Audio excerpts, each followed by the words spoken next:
But, you know, I think the overwhelming point is the country does need an election.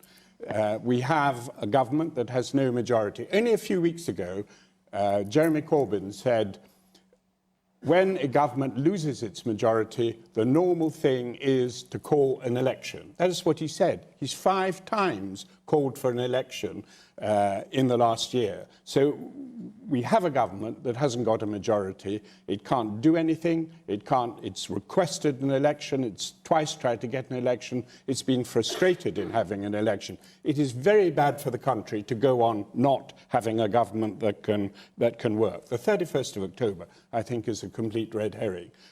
Richard says that's something Boris Johnson is afraid of.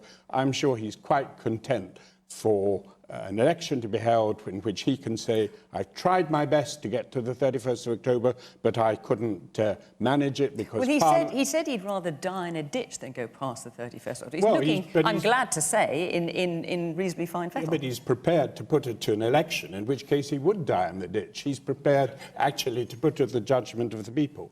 Then we have the argument that we should have a people's vote. I must say, with all due respect to the Liberal Democrats, I mean, it is really, to me, amazing that the Liberal Democrats, Joe Swinson, their leader, once actually attacked David Cameron because he wasn't holding a people's vote, because he wasn't holding a referendum on whether we should be in or out of the EU.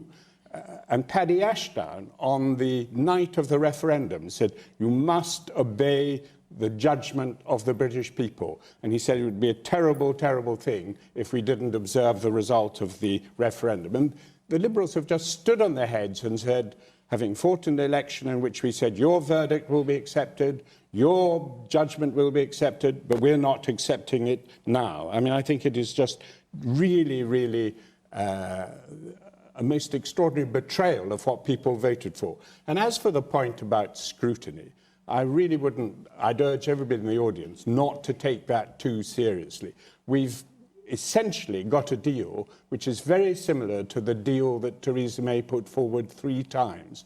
On each of those occasions, the draft agreement was submitted, 600 pages of it. It's 1,200 days but Norman, since the referendum. That's all very well. But only this week we had the Brexit Secretary, Stephen Barclay, who didn't seem to know what was in the deal.